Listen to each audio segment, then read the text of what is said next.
The Tao of Self-Confidence, episode 386. Welcome to the Tao of Self-Confidence, where I share stories of amazing women who have discovered their inner journey to self-confidence.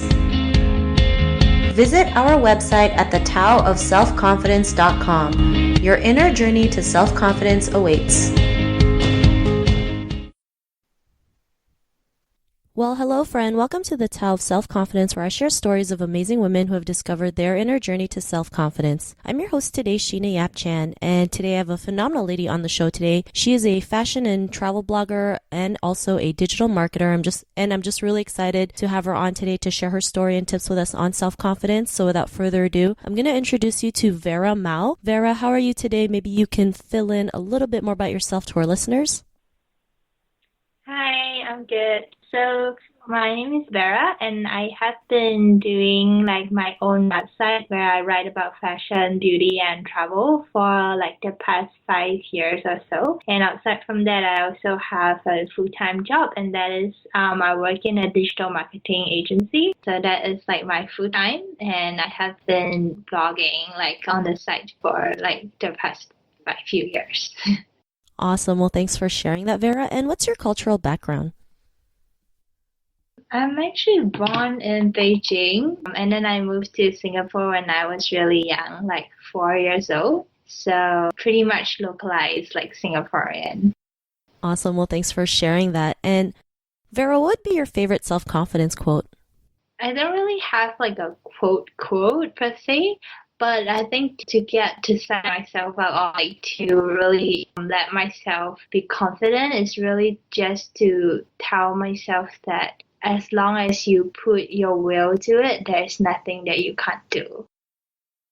Thanks for sharing that. And, that's so great, right? Because, as long as you give it your all, nothing will stop you, right? You did your best. Sometimes, things may happen or may not happen, but as long as you went out there and did it, at least you're not thinking about what if, right? What if it didn't happen, or what if it worked, and you just be going crazy thinking, right? What would happen if you did or didn't do it? So I really like that that quote that you tell yourself all the time. And in your own words, how do you define self-confidence?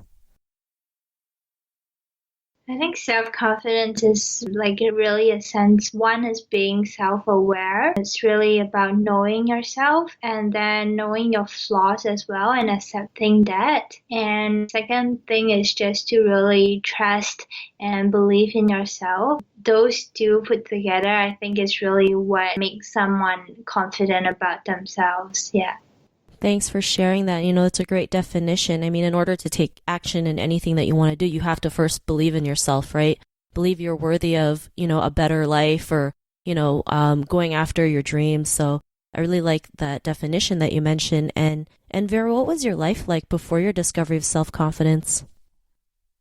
I think growing up, I wasn't a very confident kid, especially when I just moved from China to Singapore. And at that time, I didn't speak a single word of English, so I kind of have to slowly pick it up. And also, I watched a lot of English cartoons and just picked up the language. And then even in high school, I kind of got bullied around a little bit, and I was never really super confident of my own abilities, but it's only when I started my blog that I said I want to go forth and do this because it's something that I believe in, it's something that is worth pursuing. And then slowly from there I started attending events, and when I went to events I was really young. I was 19 or 20, and the people there at the events were all maybe double my age or at least 10 years older than me, and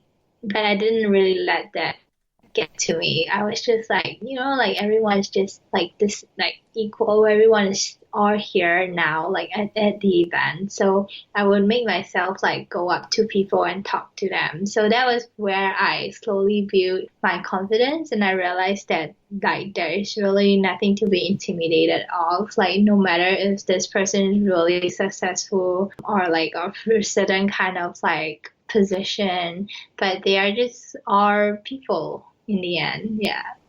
Awesome. Well, thanks for sharing that. And I like what you mentioned, sometimes we're so afraid to like contact somebody because we feel like, we put them on this pedestal thinking like, oh, they would never talk to us, right? Because like, who are we for them to talk to us? Not realizing like we're all the same, right? We're all people. We all started from the bottom. It's just some people was able to work their way up maybe a little bit faster than most, but in the end, they're still people. When you talk to them, they might have the same interests as you, or you might get an idea off of them that could change your life. And because of blogging and going to events and just slowly building your confidence up, what's your life been like now?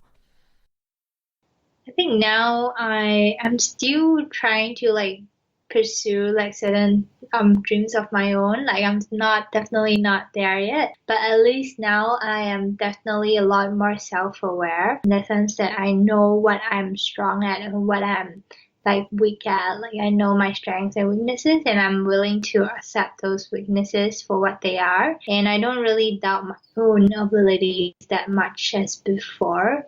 Like whereas before I used to think like, oh, like what if I don't make it, or like maybe I'm just not good enough to do this certain thing. Like I shoot down the idea even before I actually go and do it. But then now it's just like, if you want to do it, you just go and do it. Like there's no, like you don't really need to think too hard about things like that. Thanks for sharing that. And we're so great at like overthinking, right? Especially growing up as an Asian woman, we're never too sure if like the things that we do are going to work out or not. But we tend to like think of what's the worst that can happen, and it stops us, not realizing like if we just take that action and not worry about it and just let go of any outcome, like so many things, like so many good things can come out of it, right? And it's great that you're able to practice like just shutting down your doubts, your fears, just telling them, what, they're just there to help you realize like you are meant to do it, right? Because if you keep on thinking about it, obviously it's kind of like a sign that you just have to go ahead and do it and see what happens. So, thanks for sharing that. And, to the woman who's listening to your episode, she may be in her own journey of self-confidence. What would be that one tip you would give to her?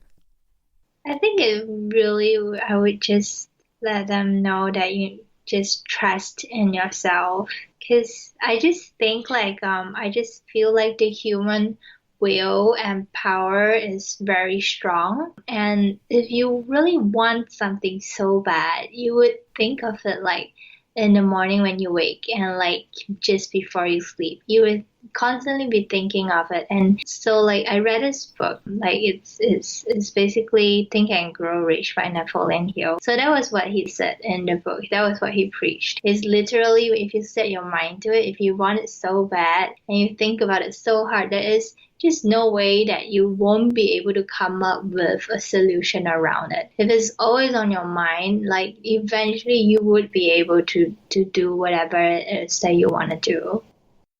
Thanks for sharing that great tip. And it's so true, right? You have to start trusting in yourself. Like that's the first step. And the more you keep on believing in and trusting yourself, the more you're just willing to take action because, everything will just fall into place. So thanks for sharing that great tip. And Vera, if our listeners wanted to get to know a little bit more about you and what you do or check out your blog, is there any links or social media profiles we can connect with?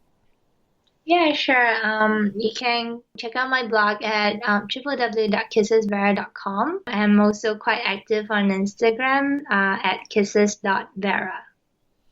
Thanks for sharing that, Vera. And to our listeners, if you want to connect with Vera, you can also head on over to thetaoofselfconfidence.com and search for Vera's name. Her show notes will pop up along with everything else we talked about. And I just want to thank Vera for taking the time to share her story and tips with us on self-confidence. So thank you so much, Vera.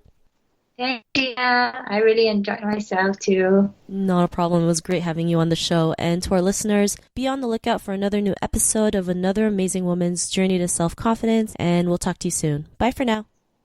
Thank you for tuning in to another amazing episode of the Tao of Self-Confidence. Get your free self-talk tape for building self-confidence by visiting our website at thetaoofselfconfidence.com. Your inner journey to self-confidence awaits.